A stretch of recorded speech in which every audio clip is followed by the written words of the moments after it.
dinako nyo sa lugar na ito. Ang mga kapatid namin, ang mga nagbabakasyon, may mga pinupuntahan, mga ibang mga bagay, pagpalain niyo po sila. Samahan niyo, Panginoon, at nawa maging daluyan ang pagpapala niyo patungo sa kanilang mga pamilya, mga mahal sa buhay, at mga makakasalamuha. Samantala kami naman, hinihiling namin, Panginoon, na pagpalain niyo sa pamamagitan ng iyong salita. Maunawaan naman namin ang iyong mga salita at ito ma-apply namin sa aming buhay. Kayo po ang magpaliwanag sa amin. Kayo po ang magsalita. Gamitin niyo lang yung lingkod na kasangkapan at ang dalangin namin, Panginoon, maitaas namin ang iyong pangalan at maunawaan namin ang kalooban niyo para sa amin. In the name of Jesus, we pray, Lord, that you're going to protect us from all evil, from presence of evil men and evil spirits, and that you're going to protect us, O Lord, from lies and falsehood and deception. Liberate our spirit so we can see you, so we can hear your voice. Father, we ask in the name of your Son, Jesus. Amen. Amen.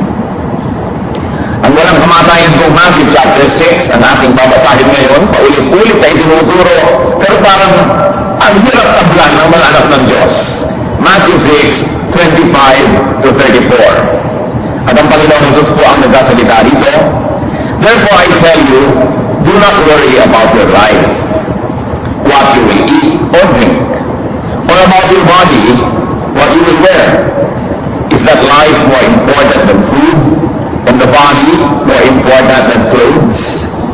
So ang turo ko ay napakalinaw. Sabi ng Panginoon, sinasabi ko nga sa inyo, huwag kayong mag-alala, huwag kayong mangamba, huwag kayong nervousin, kung anong kakainin ninyo, anong iinumin ninyo, anong isusuot ninyo, at kung meron nga ba nito. Sabi nga na napakahalaga ng buhay ninyo, pero ang iniisip ay maghanap buhay, nakakalimutan nyo yung mahalaga, yung buhay. Ang iniisip nyo lamang kung paano kanyang gagamitan ng inyong katawan, nalilimutan nyo tuloy ang halaga ng katawan na yan at kung ano dapat ang pinagagawa niyan. Kadalasan ang ating katawan tuloy ay naaabuso para lang maghanap buhay, para makabili ng damit. Naaabuso ang kalusugan para lamang bumili ng gamot dahil sa kaabuso sa katawan ay nakasakit-sakit na tuloy. Sabi, is that the body more important than clothes? Is that life more important than food? Ibig sabihin, mahalaga yung mga iniisip nyo, pero napaka-basic naman yan. Hindi nyo na ba itataas sa mas mataas na antas sa inyong isip para makaisip kayo ng higit na lalong kabuluhan ng buhay. Look at the birds of the air. They do not sow or reap or store away in barns, and yet your heavenly Father feeds them. Are you not much more valuable than they? At isang halimbawa na alam na natin lahat, tinignan ng mga ibon. Marami po kasi sa mga tao ang consideration nila sa ibon, mumurahin lang yan. Dalawa sang pera, binabato-bato, binabaril-baril, tinitira-tirador. Ewan ko nga po kung ba't ginagawa ng mga tao yun, kailangan gawin nila yun. Mababa ang pagtingin nila sa buhay ng ibon. Kaya sabi ng Panginoon, ayan mga ibon, kung hindi nyo man laging pinapahalagahan, pero kung gano'n lang ang pagtingin nyo sa kanila, pero tingnan nyo, pati yan, inaasikaso ng Ama sa Langit, pinapakain. Hindi sila nagtatanim, hindi sila nagdidilig, hindi nagfe-fertilize, pero hindi sila nauubusan ng mga kinakain prutas at mga buto at kung ano-ano kailangan nila sa buhay. Kayo pa kaya ang hindi bigyan ng Ama? Verse 27, who of you by worrying can add a single hour to his life? And why do you worry about clothes? See how the lilies of the field grow? They do not labor or spin. Yet I tell you, not even Solomon in all his splendor, but was dressed like one of these. If that is how God clothes the grass of the field, which is here today and tomorrow is thrown into the fire, will he not much more clothe you, O you of little faith? At yung mga damo nga naman, na isang araw lang may bulaklak at ang tinutukoy po dito ng Panginoon ng mga damo, yung mga namumulaklak na isang araw lang yung bulaklak nila. Kinabukasan na yan ay pinuputol na ng mga tao, inilalagay nila sa mga oven na panggawa ng mga bricks. So sinusunog lang to, pero kahit sandali lang ang pananatili ng mga bulaklak na yan, pinapaganda pa ng Diyos, nilalagyan ng mga kulay, mga hugis. At kung yung ba naman sasandali, tapos susunogin lang yung pinapaganda pa, kayo pa kaya ang hindi paganday ng Diyos?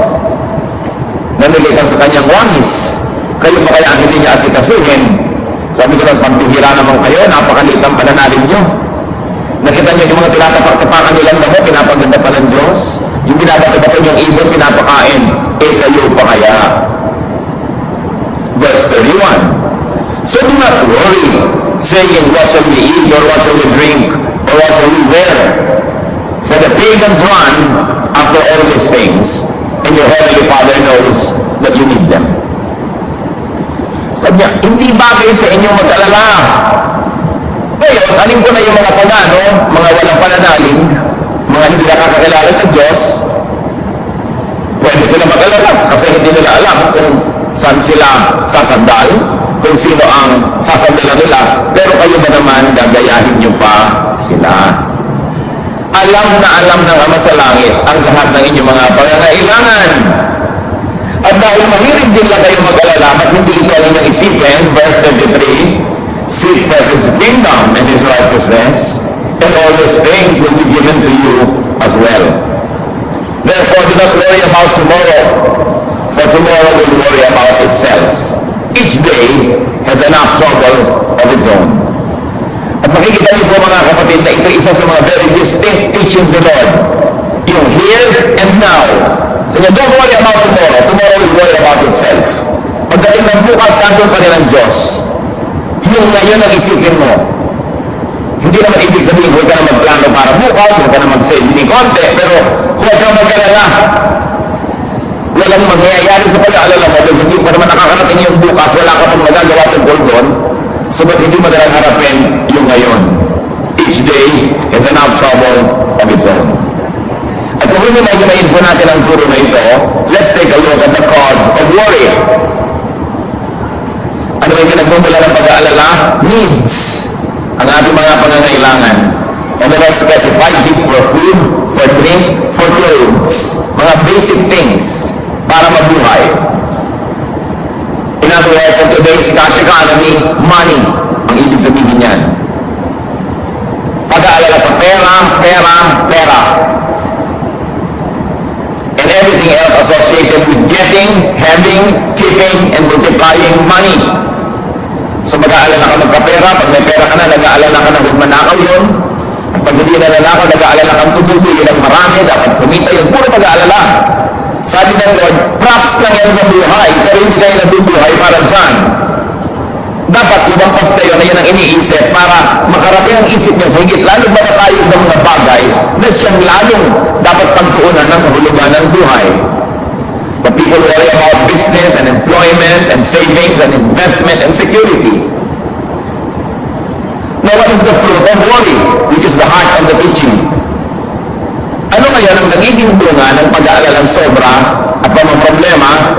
The fruit of worry includes forgetting, neglecting, and leaving the kingdom of God and righteousness. Ano ba yung kingdom of God? The Lord never specifically taught what the kingdom of God really is all about. Lagi niya sinasabi, repent, the kingdom is at hand, the kingdom is here. Have the kingdom of God. At pati naman sa ating prayer, maka sa amin ang kaharian mo, thy kingdom come. The Lord did not specifically teach us about what the kingdom is all about, but He taught us how to go to that kingdom, or how to make that kingdom go down into our hearts, into our lives. And apparently, the major qualities of the kingdom is that it brings joy, serenity, peace, tranquility. Na ang kaharian ng Diyos ay pinaghaharian ng kapayapaan, kagalakan, kabanalan. At sabi niya, kung lagi kayong nag-iisip tungkol sa pagkain, sa damit, sa gagastusin nyo, hindi nyo tuloy na pag-iisipan ng kabanalan. O kaya, sa paghahangad nyo sa mga bagay na yan, tinatalikuran nyo ang kabanalan, tinatalikuran nyo ang kaharian ng Diyos, dahil ang inaatupag ninyo, hanapin ang mga bagay na yan. At totoo, di po ba? Pero sa nag-alala ka na, aalis ka na sa kingdom of God, lalabas ka na sa bakuran ng kapayapaan, pagtitiwala, aalis ka na sa bakuran ng kagalakan, at At magpupunta ka na doon sa kabilang bakuran ng problema, mapamumunsumi, init ng ulo, away-away. Kaya nga, you live the kingdom of God. Sabi nila, why don't you think of the kingdom of God instead? When people focus on their needs and worry about their needs, they tend to live the kingdom of God and enter the kingdom of darkness. They tend to drop righteousness and resort to unrighteous, even sinful ways. Kaya sa paghahanap ng pera, ibinibenta ang kaluluwa. Sa paghahanap ng kayamanan, kinokompromise ang patotoo at ang katuwiran. Sa hiling sa mga bagay na ginugusto ng katawan, ang nasasakripisyo, ang espiritu at ang relasyon sa Diyos. Kaya sinasabi ko, hindi nyo ba nakikita na pandaraya ang mga bagay na yan? Nadadaya kayo pag sobra kayo nag-iisip sa mga yan, kasi sa pag-aalala ninyo, magsa-shortcut na kayo ngayon, magko-compromise na. You will make a pact with the devil and you will sell your soul to the devil just to get money. You live the kingdom of God. So yan ang muna yung isipin. Now, how can we reverse that? What is the opposite of worry? Ano nga ba ang kabaligtaran ng pag-aalala? Trust. Trust in God. Yan ang kabaligtaran. Pag mapag-alala kayo, mga kapatid, kahit ang laki ng Bible nyo, kahit nagasalin kayo, kahit meron kayong ministry, isa lang kahulugan pag mapag-alala kayo, kulang tayo ng pagtitiwala sa Diyos. Yun lang yun. Wala nang iba. Ano kasi ang gusto pagtiwalaan ng mga tao? Ang kanilang mga kabuhayan. Sasabihin nila, hindi na ako mag-aalala kung meron na akong ganito karaming savings. Hindi na ako mag-aalala kung may bahay na ako na hindi na ako nangungupahan. Hindi na ako mag-aalala kung meron na akong nabiling ataol at saka libingan. Hindi na ako mag-aalala kung napagtapos ko na lahat ng aking mga anak. Hindi na ako mag-aalala kung meron na akong fully paid na insurance. Hindi na ako mag-aalala kung nakahanda na ako para sa aking retirement. Hindi na ako mag-aalala kung meron na akong pambili ng lahat ng gusto kong gamot o pagkain sa buhay. Hindi na ako mag-aalala kung fully paid na ang kotse na hinuhulugan. Hindi na ako mag-aalala kung ano, kung nasa inyo na ang buong mundo, mangyayari pa ba yun? Kahit naman nakatapos mo na yung mga anak mo ngayon, mag-aasawa, wala na namang hanap buhay, magkakaroon ng anak, ikaw na naman ang mag-aalala ng pag-aaral yan. Hindi matatapos ang pag-aalala kung ang yung gusto nyong requirement, secure ang lahat. At kahit na may bahay ka, nasusunog pa yan, natatabunan pa yan ng lahar. Kahit may savings ka, minsan nagsasara yung bangko. Kahit meron kang educational plan, nawa 1, 2, 3 ka ko minsan ng mga insurance. Yung OCE nga, biglang tumakbo na wala na lang bigla. Meron pa naman ako nung nabibili. Meron naman hindi tumatakbo, pero walang maibigay sa'yo pag mag-enroll ka. Paano malalaman na secure ka pag may insurance ka? Nakakatulong. And I believe in insurance. Kaya lang, pag doon ka lang umasa, matipigo ka rin siguro, hindi ka sure. Kahit ang dami-dami mong savings, pagka nakita ng mga kapitbahay mong may savings ka, kikidnapin ka bigla at kukuhanin yung pera mo ransom. Kaya mas secure nga yung walang savings, sino mag-i-interest sa'yo? Nakidnapin ka. Sabi ni Lord, security is not in the abundance of money. In fact, yung mas maraming pera, mas mapangalig ang buhay nila. Nakita niyo mga walang pera, kahit pahinga sa lansangan, walang pangamba sa kanyang security. Ang lakas maghilit kahit nakasanda lang sa isang blog na saging. O sa isang sakong kamote, mga tindera, ginigising mo na, ayaw pag magising. Pero yung maraming bag, pera sa bag, alag-alala, ang magyakap-yakap, hindi maiwan. Ayan, sarap na rin siguro magpuno na pera ang bag natin, ano? Pero, hindi ko meron ka niyan, ibig sabihin, secure ka. Ano ang dinutulo ni Lord? Luke 12:15. Then he said to them, watch out. Be on your guard against all kinds of greed. A man's life does not consist in the abundance of his possessions. Nagkakaroon ng financial reversal ang mga tao. Hindi ko po ang yaman-yaman mo. It means that you will always be rich. At hindi ka naman ikay manalita ngayon, ibig sabihin na hindi ka nakasendo sa buhay. Mahiwaga talaga ang buhay ng tao. Why should people trust in God? Sabi niya, trust your Heavenly Father. Why? People can and people should trust in God because one, God is our Heavenly Father. Sabi niya, your Heavenly Father. Yan ang tawag ng Panginoon at sinasabi niya, itawag natin sa Diyos. Unang-una, yung sentence lang na yan, God is our Heavenly Father. Dapat secure ka na kasi unang-una, God siya. Hindi lang siya man, hindi lang siya angel, siya God. And God is our atin. Hindi Heavenly Father ng iba, atin. And He is a Heavenly Father, not is an earthly Father. Napakarami po mga bayaning ama, pero may mga ama din na inaabandona ang anak, inaabandona ang asawa, inaabandona ang kanyang mga pangangailangan, ang kanyang mga duties. Pero this is our Heavenly Father. Tapat, hindi magkukulang, makapangyarihan, and above all, He is our Father. Siyempre, sa Israel, laging ginagamit yung word the Father. Sa ibang kulture naman, yung symbol of tenderness and mother, and yung equivalent nun, God is our parent. The finest qualities of a father and a mother are both in God. So how can you not be secure? And this is one Jesus logic. It is unique. Because Jesus logic calls God Father. Alam niyo po, ang tradisyonal na tawag at mga tawag at bansag ng mga Israelita sa Diyos ay napaka-formal. Traditional Jewish addresses to God were formal. Pero ang sinabi ni Lord Jesus, Abba, which is Aramaic, his native tongue, for Father. It is an intense, superlative, perfect term for endearment and intimate relationship. So hindi lang yung malayo, kundi a very close relationship. Mark 14:36, Abba, Father, he said, everything is possible for you. Very intimate. Once more, it is a Jesus logic, it's a new point of view.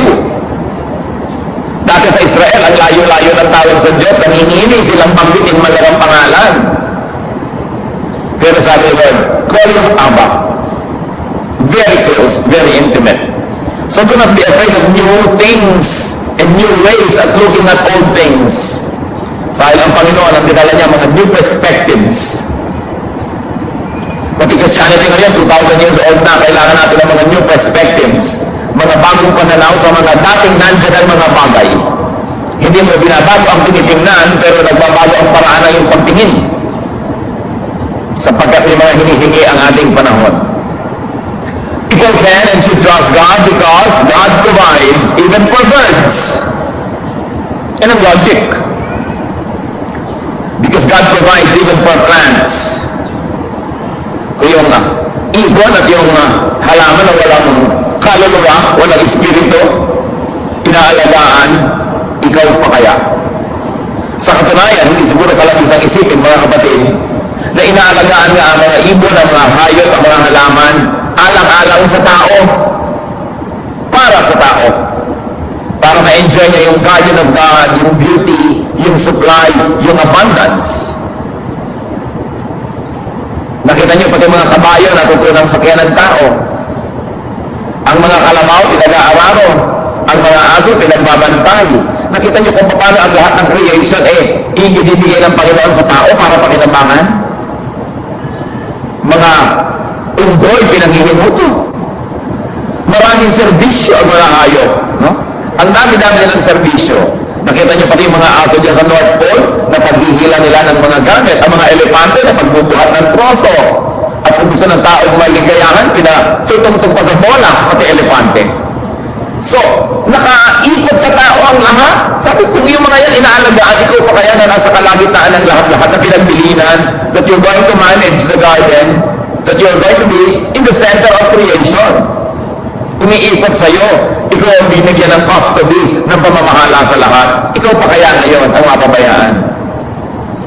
Parang sinabi, ayan, pinapasweldo ng Panginoon ang iyong mga katulong, ang iyong mga katuwang sa buhay. Tapos, ikaw ang pinabayaan, kaya nga pinapalusog yun para matulungan ka. People can and should trust God because God knows about your needs.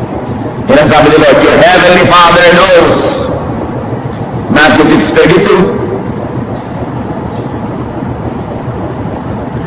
For the pagans run after all these things, and your heavenly Father knows that you need them. In fact, sa Matthew 6:8, doon natuturo ang Panginoong Jesus ng pananalangin. Sabi niya, your Father knows what you need before you ask Him. So you don't even need long prayers. You don't need very detailed prayers because your Father knows. Kung minsan naman yung iba magpe-pray group prayer, Panginoon, nasa ospital ko ngayon ang aking kapatid. Gusto siguro sabihin ng Diyos, alam ko. O-operahan po siya bukas, alam ko. Wala po siyang pera, alam ko. Pagpalain niyo po siya, yung pala ang gusto lang sabihin ng nagdadasal, pinaparinig niya sa mga kapwa niya nagdarasal, pautangin niya naman kami. Sinasangkalan pa ang Diyos, don't pray to inform God because God knows. Ngayon, kung hindi po alam ng inyong mga kasama sa pananalangin yung detalye, bago kayo manalangin, sabihin nyo, ipanalangin natin ang kapatid ko kasi meron siyang cancer, meron procedure na gagawin sa kanya bukas, at wala siyang kapera-pera. Then you can go to prayer, and Lord, pagpalain mo po ang aking kapatid at kami gusto mga tumulong sa kanya, bigyan niyo po kami ng kakayahan. Amen. Pero hindi, Lord, nasa hospital po ang kapatid ko, nasa room 704, at siya po ay may kailangan bukas. Sabi nga po ng doktor, kailangan po niya ng dugo. Bakit mo ini-inform ang Diyos? Hindi ba niya alam niya? Mga wala kakwenta manalangin. Hindi nakakapagtaka kundi dinggin. Kasi hindi panalangin, it's a performance for the sake of the audience who are our fellow men. Don't pray to inform God. Inform others beforehand. Because your Father knows what you need. Even before you ask Him. At sabi niya, only pagans and unbelievers do these things. And indeed, only pagans and unbelievers may worry. Because they do not know God, and they do not know God as their loving Father. Sinabi kong they do not know, hindi ko sinabing they do not have God. Because people have God. Kahit sila pagans, kaya lang hindi nila kilala. Kaya hindi kataka-taka na mag-alala sila. Pero sa mga nakakakilala sa Diyos, hindi bagay mag-alala. Dapat na mag-alala yung mga pagans because in fact, what pagan religions really teach is fear of their gods. Pero kakaiba ng ating Diyos, siya ang nagbigay sa atin ng kanyang bugtong na anak para sa ating katutusan. Samantala sa pagan religions, ikaw ang bigay po sa Diyos, nagsusulog pa ng mga bata, nagsasakit pa sa katawan, pinapadugo ang sarili para mag-alay sa kanilang Diyos. Ang ating Diyos, ang dumugo para sa atin. Baligtad! Tapos mag-aalala ka pa? Well, bakit hindi tayo dapat mag-alala mga kapatid? Yun nga mga pagano, yun nga mga hindi maka-Diyos, pinagpapala din eh. Sabi sa Matthew 5:45 ng Panginoon, referring to God, He causes His sun to rise on the evil and the good, and sends rain on the righteous and the unrighteous. In other words, God cares so much that He cares even for evil and ungodly people. Saan nagpakaya niya? Napakadino na ng logic na yan. Baka naman yung iba sa inyo, ay, pwede na pala ako maging evil, papaarawan din pala. Papaulanan din at papaambunan. Kung yun ang evil, pinapaulanan, kung yung negosyo nga naman yung mga Diyos, pinagpapala pa rin. Kung yung mga sakit ng mga hindi nananalig sa Diyos, pinapagaling pa rin. Kahit na kung saan-saan kahoy at chok at mga kalendaryo nagdadasal, pinapagaling pa rin ang tunay na Diyos. Dahil mahal niya ang tao. Yung pa kaya magdadasal sa Kanya, in spirit and in truth, yung pa kaya anak niya ang mapabayaan. Kaya sabihin niya sa katabi niya, talagang di bagay sa iyong mag-alala. Out of place na mag-alala. Ang godly na aalagaan, ikaw pa. What is the focus of the Lord's teaching here? The kingdom of God. Yan ang focus niya. And what might that be? Isang pagtatangka ng definition sa kingdom of God. It is the rule of God in the world. Therefore, it's collective and corporate. At yan ang hinihintay nating mangyari. Pero apparently, hindi pa nangyayari yan dahil marami pang parts ng world, kingdom pa ni Satan, lalo-lalo yung mga puso na hindi maka-Diyos. So the rule of God in a group of people's heart, like in a church, meaning a congregational meaning of the kingdom of God. And up to a point, the church must be heaven's advance party. heaven's embassy because Christians are ambassadors of God. So dapat meron ka nang na-enjoy sa church ng mga qualities noong heaven that is yet to come in full. But it has already come in part. Kaya sabi ni Jesus, the kingdom has come. So nalilito ka, has the kingdom come or it will still come? Nandito na ba o antayin ko pa? Both, I think, are right. Nung si Jesus ay dumating at namatay at nabuhay na muli, dumating na yung kingdom na yan, yung promise, yung possibility. And yet it still has to find complete fulfillment as people obey God more and more. At pag dumating na yung buong ipinangako, hinihintay ng lahat. The rule of God, very especially possible now, is the rule of God in an individual's heart. Meaning personal.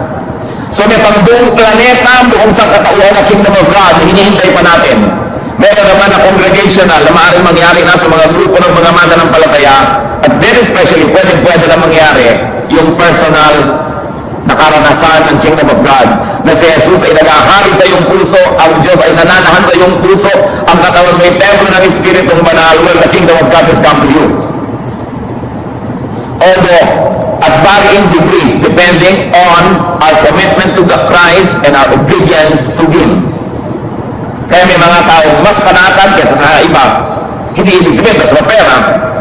May mga taong mas payapa, mas banal kaysa iba kasi may personal involvement tayo para maganap ang kingdom of God. Ngayon, kung inaantay yung kingdom of God ay yung mga bababang kasama ng mga ulap, yung mga trompetang anghel,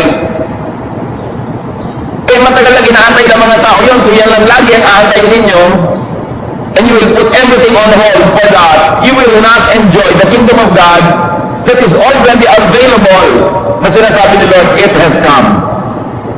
And that is a personal experience of the kingdom of God in your own heart. And this kingdom is characterized by blessings, by peace and holiness. Remember, whenever you worry, you get out of that kingdom. Kaya sabi ni Lord, wag. But the message here is not just, do not worry. Kasi kung responsable ka naman tao, dapat ka naman talaga mag-isip, magplano, mag-ipon ng kaunti, magtanim para meron kang anihin bukas dahil kailangan naman yun. So, hindi sinasabing huwag ka mag-isip, huwag ka magplano, huwag ka maganda. Hindi yun. Ang sinasabi, huwag ka mag-alala. Huwag ka problema. Halimbawa, nagtanim ka na, huwag mong problemahin kung paano tutubo yun. Problema yun ng Diyos. Ang problema mo, itanim yun sa magandang lupa, diligan, lagyan ng bakod, i-protect. Pero yung pagpapatubo mismo, kahit anong gawin mo, hindi mo mapapatubo yan. Magbibigyan mo lang yan ng magandang lupa, magandang kapaligiran, sunlight, aalisin mo yung mga insekto, pero hindi mo yung mapapatubo. Yung saganan sa Diyos, ibigay mo sa Kanya, hayaan mo siyang gumawa nun. Don't worry. So just keep doing what is good, just keep planting good seeds, and let God do His work. Meanwhile, you think about His kingdom. Pag sinabi ni Lord, do not worry, ang isang kahulugan, do not worry about food, drink, clothes, money, etc. to the point of sacrificing the kingdom of God. Mag-isip ka rin, pero huwag hanggang malimutan mo na ang kaharian ng Diyos. Do not worry to the point of sacrificing righteousness. Sige, magplano ka, mag-impo ka, maghanap buhay ka, pero hindi hanggang doon sa gumawa ka na ng masama, gumawa ka na ng mali, tinalipunan mo na ang kaharian ng Diyos dahil lang sa pag-aalala mo. Do not let your needs deceive you with walk to the point of addressing your worry with ungodly and sinful ways. Because you know that people can do evil, can commit sin, and live the kingdom of God. People who are in the ministry even leave their ministry just to have more money. Yun ang sinasabi na, dahil sa pag-aalala mo, nagkakasala ka tuloy. Dahil sa takot mo, at kuminsan dahil sa yung greed, because you want more and more and more. Meron ka naman, pinapakain ka ng Diyos, nagbubuhay ka. In fact, nabuhay ka na nga, kaya tagal-tagal na naglilingkod sa Diyos at hindi ka naman namatay. Pero meron pang umiiwan, tumatalikod sa kanilang mga ministry dahil lang gusto pa nila ng more and more and more money. Ito yung sinasabi. You live the kingdom of God because you are worrying too much. It is important. Pero magtataka tayo, bakit naman po meron mga righteous, meron pa nga, naglilingkod sa Diyos, pumapasok pa sa ministry, bakit kapos pa rin, Tapos sasabihan ng Diyos, huwag mag-alala. Well, there are several questions and several attempts at answering that. The question is, why can those who decide to pursue the kingdom of God still be wanting? At kung minsan naman nakakakita talaga tayo ng inyong halimbawa, naglilingkod, sumusunod sa Diyos, nagtapos na kapos. Nag-ministry pa daw, nag-mission. Bakit ikahos? Well, choose the correct answer. One, Jesus is wrong. Hindi totoo, sabi niya. Hindi totoo that God will provide. Hindi totoo that our Heavenly Father knows our needs. Hindi totoo yun. One choice, Jesus is wrong. Remember, hinahanapan natin ng sagot yung mga bakit nagpapaka-Diyos, naglilingkod pa sa Diyos, naghihirap pa rin. So one, Jesus is wrong. Sino gustong sumagot niyan? Wala. Kasi alam natin, Jesus cannot be wrong. Two, that these people who we say have followed God in ministry or in service, that they have not really decided for the kingdom. They are not really focused on the kingdom. Dalawa pa rin ang loob, hati ang loob. Hindi talaga buo ang loob na maglingkod lang, hindi buo ang loob na sundan ang Panginoon, whatever the cause, inagawas hati. Kaya sabi sa Luke 9:62, Jesus replied, "No one who puts his hand to the plow and looks back is fit for the service in the kingdom of God." Pag hinawakan mo na yung araro at tumaandar na yan, huwag ka nang lilingon dahil makakusaan makarating yung iyong pag-aararo. Sabi yung lilingon-lingon pa sa pinanggalingan, pinangihinayangan ng iniwan at tinalikuran, hindi ka bagay maglingkod sa Diyos. So baka may mga lingkod, naglilingkod ka nga, kitang-kita natin what we see from the outside, napaka-godly at talaga nagsasacrifice. Pero ba't kapos na kapos? Hindi natin alam kung ano nangyayari sa kalooban. Baka naman look back ang inaatupag. Panay ang panghihinayang sa iniwan at tinalikuran. Nag-ministry pa ako, bakit nalang kaya ako hindi nag-artista?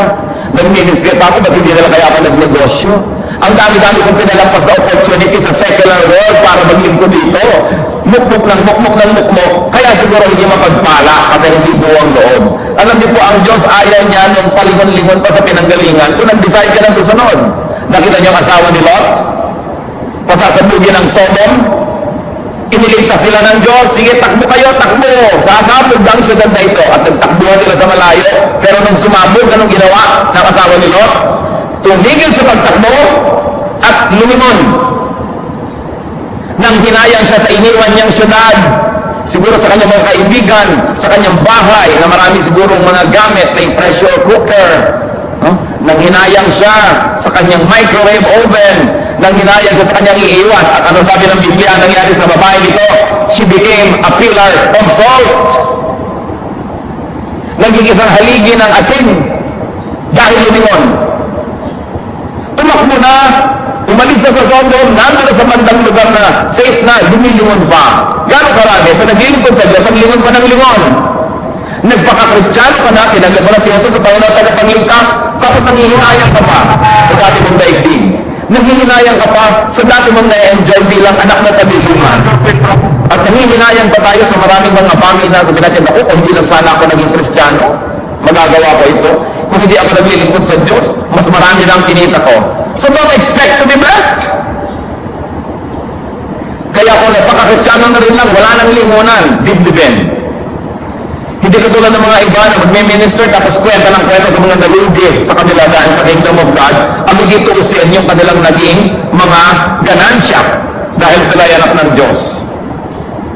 At ang pagtrato nila sa kanilang ministry, sa kanilang righteousness, sacrifice instead of privilege. Hindi nagpapasalamat sa kanilang bagong status, namimiss pa yung pinanggalingan nilang pusali o putik. At may mga naglilingkod sa Diyos pagkatapos susumbatan ang Diyos o ang church. Naglingkod ako, 5 years ako naglingkod, 10 years ako naglingkod, hindi naman ako yumaman. Pero hindi naman niya makita buhay pa siya, buhay pa ang kanyang pamilya. Hindi naman siya ginutom. Ayan nga siya, isang malaking patotoo sa kabutihan ng Diyos. Pero ikukumpara ang sarili, yung mga classmate ko nung araw, mas mayaman ang kaysa sa akin. Yung mga classmate ko ng college, mas sikat na sila ngayon kaysa sa akin, walang nangyari sa buhay ko. You hear this from mouths of people who say they serve God. Do you think they will receive God's blessings? So they will always be wanting, laging kulang at kulang at kulang. Kasi maglilingkod sa Diyos, pero may mga requirement, dapat may bahay ako maganda, dapat may nagbigay sa akin ng kotse, dapat meron akong van, dapat meron akong computer, dapat meron akong ganito, dapat meron akong ganyan. E ngayon, kung ibigyan ka ng Diyos, pinigyan ka, pasalamat ka, pero dapat mo bang hindi na requirement yun? Mahirap ba sa Diyos na bigyan ka kung talagang gusto niyang bigyan ka? Imposible ba yun? But for you to lobby, to politicize for it, to angle for it, will be to compromise the kingdom of God in your heart. So don't look back. That is another Jesus logic. Don't look back. Dapat total focus and total concentration. Isang loob, hindi dalawa. Buong loob, hindi sira. So dalawa na yung pinagpipilihan mo natin. Jesus is wrong, or those who say they have decided for God are not really focused. Another choice, sa mga nagreklamo at mukhang naghihirapan ay sumusunod naman sa Diyos, they have God's provision, but they do not see it. They have God's provision, but they are fixated on other things. They are never satisfied, and therefore they worry. Ang hinahanap nila yung wala sa kanila, hindi nila pansinin yung nasa kanila na. May ministry na ang gusto pa iba. So, iiwan nila yung ministry nila, tapos wala kayong makabalik. Hindi nila tinitingnan kung anong nandun. Matthew 6:34, therefore do not worry about tomorrow. For tomorrow will worry about itself. Each day has enough trouble of its own. And many people, because they worry, tomorrow baka bukas hindi pa kasikat, baka bukas wala pa akong ganito. So what do?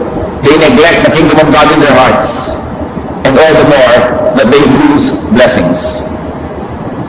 Sabi nga ng iba, many fears are born of fatigue and imaginings. Kung kayo po masyadong nag-aalala, nervyoso, nervyosa, warrior, baka kailangan nyo lang ng pahinga. Pagod siguro inyong isip, pagod ang inyong katawan. Pero kadalasan po ng mga warriors, mga kapatid, hindi pagod ang katawan. Pagod ang isip. Hindi na makayang dalhin ang katawan yung isip. Kaya nagkakalipol ito. Yung mga warrior, lagi yan nakahiga, pero hindi makatulog. Marami siguro mga warrior sa atin, mag-exercise lang kayo, maglakad kayo, tumakbo kayo, umigib kayo ng tubig, umakyat kayo ng puno ng nyog, magdudkod kayo ng nyog, gumawa kayong bukayo, tumahi kayo ng dapat, maglinis kayo ng banyo, do something, mawawala kayo ng panahon mag-worry. Because warriors usually have a lot of extra time. Kaya sila worry ng worry. Kung hindi kayo makatulog, nakahiga kayo, bumangon kayo, magmulis kayo sa buong barangay 58, bago nyo matapos yung tangod na kayo, makakatulog na kayo nun. Yung mga mahiling mag-alalay, lagi nagmimintana, lagi nagmumuyapol, lagi may panahon mag-isip. Be physically active. Napakalaking blessing po ang mapagod. Sapagkat ang pagod na tao ay natutulog at ang natutulog na tao hindi na nag-aalala pa. Kung kayo po warrior, hinahamon ko kayo, kadalasan you have very little physical movement or exercise. Magpalis lang kayo, nawawala yung mga toxins ng katawan nyo, nawawala yung inyong hilig, magdramang bukid. Pero yung lagi na lamang binabalot ng pranela ang katawan, laging giniginaw, nakaupo at umumaya-uya ko, yan ang nag-aalala rin. Pagkalin nyo yung mga balabalakal na yan, mag-exercise kayo, at ang sumigla-sigla ang katawan ninyo at hindi kayo madaya ng demonyo. Kaya kailangan active ang tao. Sabi, 6 days you shall labor, and on the 7th you will rest. Because even work is therapeutic. So rest. If you are very tired, and make yourself tired if you're too rested. And then be grounded on the facts. What are the facts? That God is a part. What is God's part? God is our Father. God is our provider. Don't forget it. And God provides for the birds, for the grass, even for the ungodly. So bakit ka mapapabayaan ng Diyos? Kung nandun ka lang talaga sa landas na dapat mong lagyan, nandun ka sa ilog kung saan dumadaloy ang kanyang pagpapala, bakit ka mauuhaw? Siguro na uuhaw ka nalang layo-layo hanggang sa ilog. at gusto mo yung ilog, umiba ng landas at puntahan ka. You must be like a tree planted by streams of water. Your leaves will not wither, and you will bear fruits in season. So it's a matter of correct placement. Where are you placed? Kung kayo laging kapos na kapos, gutom na gutom, kulang na kulang, maka-wrong ang placement nyo. Dahil hindi man pwedeng kulangin ng Diyos, at kahit bigyan kayo ng Diyos, hindi pa rin niya ipaghihirap. Sumat kayo pagkakaitan, kung yan yung mga anggagi, binibigyan. So there must be something about the way we live, the way we think, even though we may be in the ministry, even though we may be religious, even though we say we are godly. We've got to think. Kaya sabi sa Romans, be renewed by the changing of your mind, by the way you think, by the way you look at things. And if God's part is to provide, our part is to focus on life, on living. Magkaroon ng buhay, hindi lang ng hanap buhay. Brothers and sisters, listen well. Work to live. Do not live to work. Maghanap buhay ka lang para may kainin ka, may surplus energy to do higher things, to be creative, to be artistic, to be productive. Pero hindi ka lang nabubuhay para maghanap buhay. Kasi huwag mo lang isipin yung mga basic things na yan, pagkain, damit, shelter. Dapat nakakalikha ka ng mga bagay, nakakabuo ka ng mga building, nakakagawa ka ng mga tulak, nakakagawa ka ng mga painting, meron ka mga philosophies na lumalabas sa iyong utak, nakakagawa ka ng mga libro, nakakatulong ka sa kapwa, naaangat mo ang iyong mga kapatid na nadadapa, hindi lang mag-aalala ka lagi ng pambayad ng kuryente, tubig, at kung ano mga rent, dilikha ka na ng Diyos para yan lang at tupangin sa buhay. We were created in God's image. We must reach the highest potential of our humanity. But you will never be able to get even near that if you will always be fixated on the basics.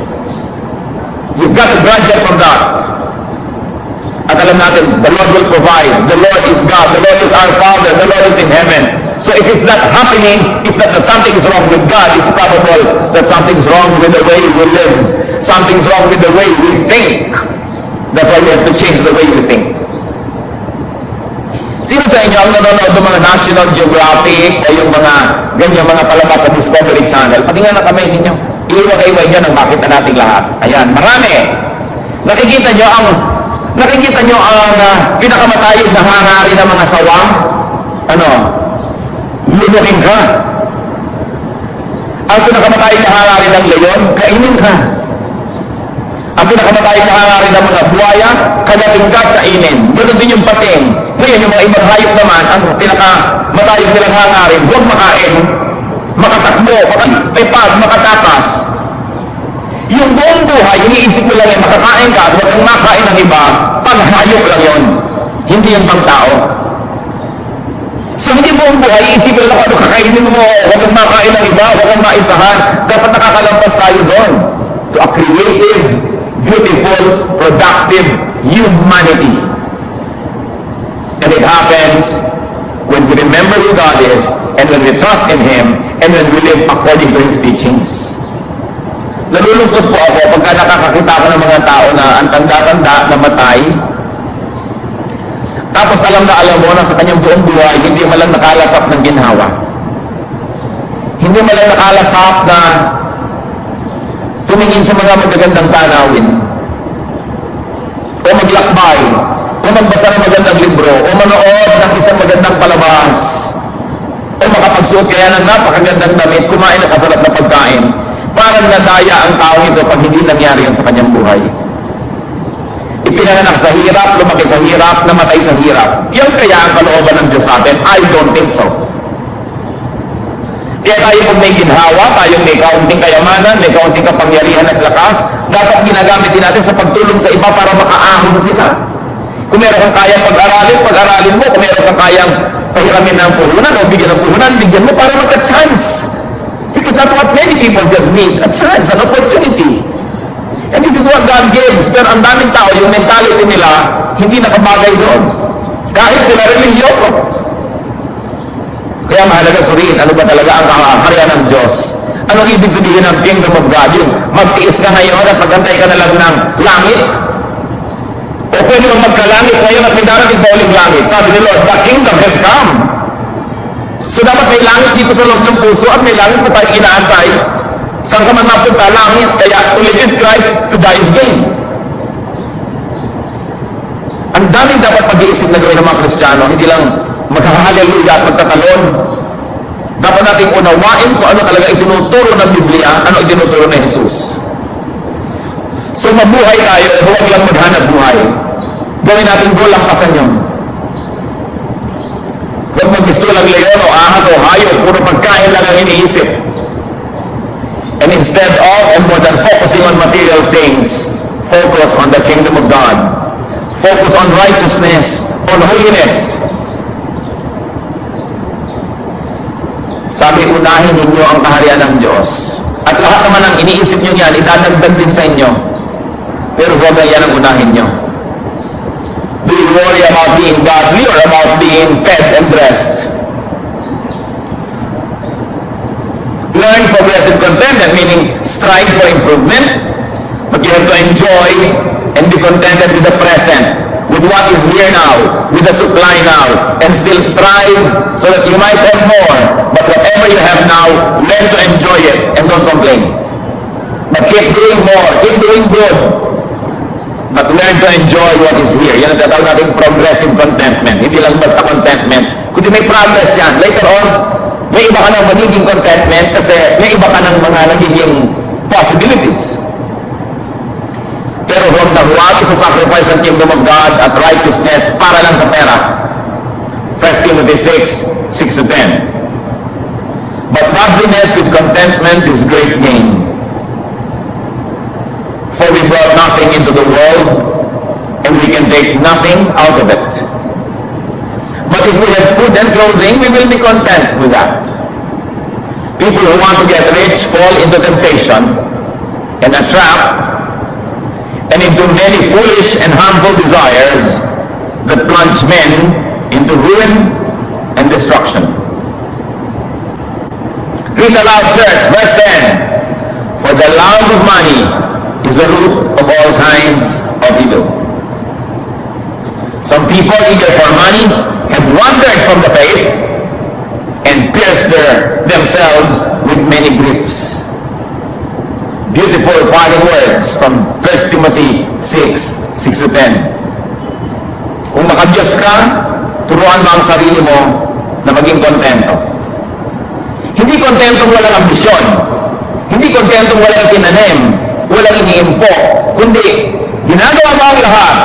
At kung sa paggawa mo ng lahat, ito yung meron ka, learn to be happy with it. And keep doing good. Because when God blesses you more, then you will have more. But do not always look forward to having more to the point of neglecting to see and appreciate what you have now. It is important to see the here and now. Sabi, marami sa pagnanasa paman, ipinagpalit ang kaluluwa, ipinagbili ang kaluluwa. At tinayagan nila na sakmalin ng maraming mga pagdurusa at sakit ang kanilang mga buhay dahil sa kagustuhan nila magkamal ng mas marami pang pera. Hindi money is the root of all evil, the love for money. Because money can be a good instrument in the hands of the godly people. Money can do wonders to expand the kingdom of God. Money can help many people. So it's money, it's not money that's evil. It's the love for money. Pag pinaglilingkuran mo na yung pera, kasi yung pera ang ginagamit mo maglingkod sa iyo, yun ang napapasama ka na. Kumusta po tayo? Tayo may mga mapag-alala? Gusto kong alalahanin ninyo kung ilang taon na kayo ngayon. Balikan nyo hanggang sa kayang mabalikan ng inyong alaala. Di ba hindi naman kayo namatay sa gutom? Kaya eto kayo. Yung iba nga kailangan pang gumasta para mag-diet eh. Kailangan pang magbayad ng mga gym at espesyalista at mga operasyon para tanggalin ang mga sobrang pagpapala sa kanilang katawan. So, tignan ninyo, napakabuti ng Diyos. Naranasan niyo naman na isang maghapon, wala kayong nainom na tubig. Naranasan niyo naman na 3 araw na wala kayong kinain sa hinaba-haba ng buhay niyo? Hindi pa. So, kung napagtiwalaan natin ang Diyos sa kanyang ginawa na noon pa, hindi pa sapat yung para pagtiwalaan natin sa gagawin pa niya. At sa kanyang mga pangako, na hindi niya ipaghihirap na bigyan tayo, na siya'y ating Ama sa langit. Pinagpapala nga niya pati ungodly. Magtiwala tayo sa Kanya. Huwag ninyong ilagay ang kaligayahan niyo sa exchange rate ng peso at dollar. Huwag niyo ilagay ang kaligayahan niyo sa balanse ng inyong bank book. Huwag niyo ilagay ang kaligayahan ninyo dun sa kung ano-ano mga bagay. Yung nag-ahari sa atin ng Diyos, mahal niya tayo, at tayo kanyang pinapangakuan ng maraming bagay, doon natin ilaga ang ating kasiyahan, ang ating katuwaan, at yung ating puso. Huwag mag-alala. Kahit tayo mag-alala, walang mangyayari. Imposible. Sa katunayan, kung mapag-alala kayo, lalong dumadami ang inyong sakit, lalong kailangan mo ngayon ng pera, kailangan mo ng gamot. Pero meron akong gusto ulitin, pag sobra kayong mapag-alala, magdagdag lang kayo ng activity. Malaki nang mawawala sa inyo na panahon para mag-alala. Be physically active whenever you can, when your health permits it. Maraming mga gulo sa isip dahil lang hindi kayo napapagpag. So pagpagin ang mga katawan na yan, lalong-lalo sa fruitful work. Aming Diyos, nagpapasalamat kami dahil pwede kami magtiwala sa inyo.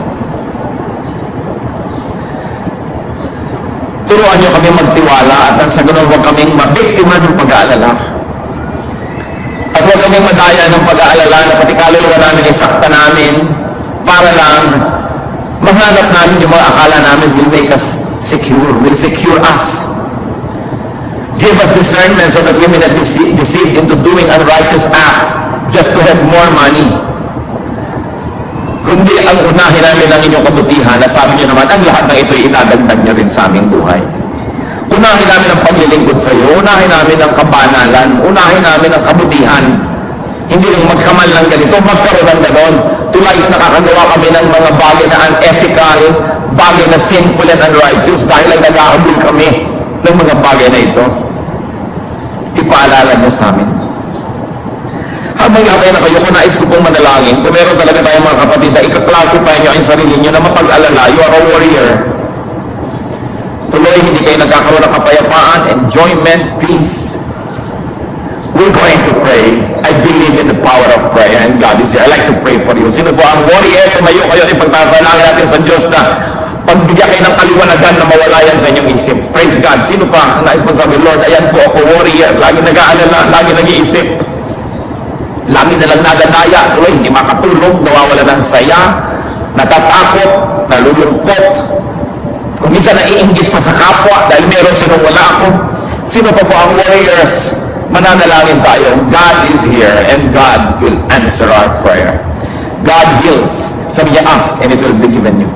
Isang uri ng spiritual illness yung worrying, we'll ask for healing today. We'll ask the Lord to heal. Sino pa po ang nais tumayo? Pananalangin tayo. Tumayo na lang kayo. Aming Diyos, salamat sa paalala, hindi bagay sa amin mag-alala. And these are not empty words. These are premise on your truth. That you are our God, you are our Father, and you are in heaven, and you know our needs, and you bless even the plants and the animals, and even ungodly people. Kami pa kayang mga anak mo nagtitiwala. So ituro mo sa amin, Panginoon, yung pagtitiwala. Yung pagtitiwala na kahit hindi namin nakikita kung ano yung solusyon, naniniwala kami kayo ang solusyon. Na kahit nakikita namin malaki ang problema, huwag namin malimutan, higit na mas malaki kayo sa problemang ito. Na kung malaki ang aming pangangailangan, huwag namin malimot na mas malaki naman ang iyong kakayahan kaysa sa mga pangangailangan na ito. We rebuke the work of Satan and the work of deception in the lives of these brothers and sisters. In the name of Jesus, we rebuke you, spirit of deception, spirit of, dahil sa grasya ng Diyos sa inyo, I'd like you to stand because we're going to thank God. Yung mga dapat ka na lang mag-alala, nag-enjoy ka pa rin sa buhay, peaceful ka pa rin, blessing ng Diyos yan. Isang dapat ipagpasalamat. So go ahead, in silence, thank God. Thank God for your peace. Thank God for your trust. And thank God for your faith. Dahil sa Kanya rin galing yun. And then we're going to pray. Magpasalamat kayo sa Diyos.